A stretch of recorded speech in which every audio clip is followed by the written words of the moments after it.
Hello दोस्तों, नमस्कार। कैसे हो आप सभी दोस्तों? मैं आशा करता हूँ आप सभी बहुत ही बढ़िया होंगे और आप निरंतर कुछ ना कुछ सीख पा रहे होंगे। दोस्तों, मैं मनोज कुमार इसी सीखने के क्रम में हाजिर हूँ आप सभी के लिए संविधान का अनुच्छेद नंबर 38 लेकर के। इसका मतलब अनुच्छेद 38 के बारे में आज हम सभी जानेंगे। तो आइए दोस्तों, अनुच्छेद 38 के बारे में जानते हैं। बहुत ही प्यारा अनुच्छेद है अनुच्छेद 38 और काफी इम्पोर्टेंट भी है। अनुच्छेद 38 दोस्तों, अनुच्छेद 38 वेलफेयर स्टेट की बात करता है, अर्थात लोक कल्याणकारी राज्य की बात करता है। क्या बात करता है जानेंगे दोस्तों हम इसमें।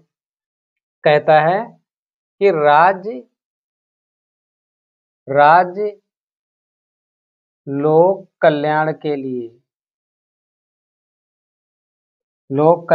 लिए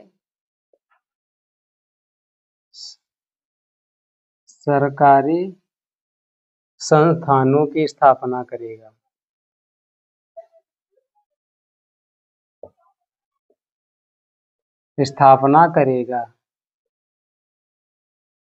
इसका क्या मतलब हुआ? सरकारी हॉस्पिटल आप देख लीजिए, वो राज्य ने दिए हैं आपको। आप प्राइवेट हॉस्पिटल में जाएंगे तो वही पर्चा 500 रुपये का जो बनता है, और वही अगर सरकारी हॉस्पिटल में पर्चा बनवाएंगे तो सिर्फ 1 रुपये का। इसका मतलब क्या हुआ? सरकार लोक कल्याण के लिए ऐसे संस्थानों की स्थापना करेगी। सरकार का मतलब यहाँ पर राज्य से है। राज्य का मतलब हमने अनुच्छेद 36 में जान लिया है, आपकी केंद्र सरकार, राज्य सरकार और पंचायती व्यवस्था जो है और सरकारी संस्थान, ये आपके राज्य में आते हैं। दूसरा पॉइंट दोस्तों हो जाएगा आपका राज्य सामाजिक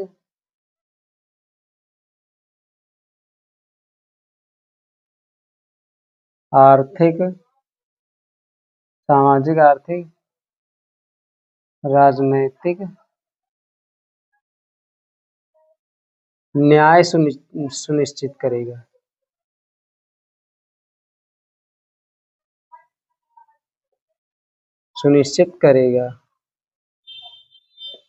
इसका मतलब क्या हुआ? सरकार आपको 3 तरीके की न्याय देने की बात करता है। नंबर 1 सामाजिक, 2 आर्थिक, नंबर 3। सामाजिक न्याय का मतलब है आप समाज में देखते होंगे कि कोई काफी अमीर है, कोई काफी गरीब है, तो समाज में सभी को समान अवसर प्रदान करने के लिए सरकार नियम बनाएगी, असमानता को कम करेगी। ठीक है, असमानता को कम करेगी। आर्थिक, आपने ये भी देखा होगा कि गांव का किसान और मजदूर जो केवल अपना जीवन यापन करने के लिए मजदूरी पर डिपेंड रहता है, वहीं आपने अडानी और अंबानी को देखा होगा जो अरबों खरबों के मालिक हैं। तो ये क्या है? असमानता है आर्थिक तरीके से। तो आर्थिक तरीके से न्याय सुनिश्चित करेगा कि जो निम्न वर्ग का आदमी है, जो आर्थिक तरीके से काफी लो कैटेगरी में आता है, उसको ऊपर उठाने के प्रयास किए जाएंगे। तो इसमें क्या होता है, जैसे सरकार आपको 5 केजी राशन देती है, गरीब लोगों को 5 केजी राशन देती है, अमीरों को तो नहीं मिलेगा। तो समानता लाने के लिए ये आर्थिक जो डिफरेंस है इसको कम करेगी। राजनीतिक न्याय, राजनीतिक न्याय का मतलब है, आप ये समझ लीजिए कि जैसे कुछ लोग हैं जो पैसे वाले हैं, राजनीति में हमेशा भाग लेते हैं, लेकिन कुछ लोग हैं जो पैसे वाले नहीं हैं और निम्न जाति के हैं या निम्न वर्ग के हैं, वो राजनीति में भाग नहीं लेते हैं।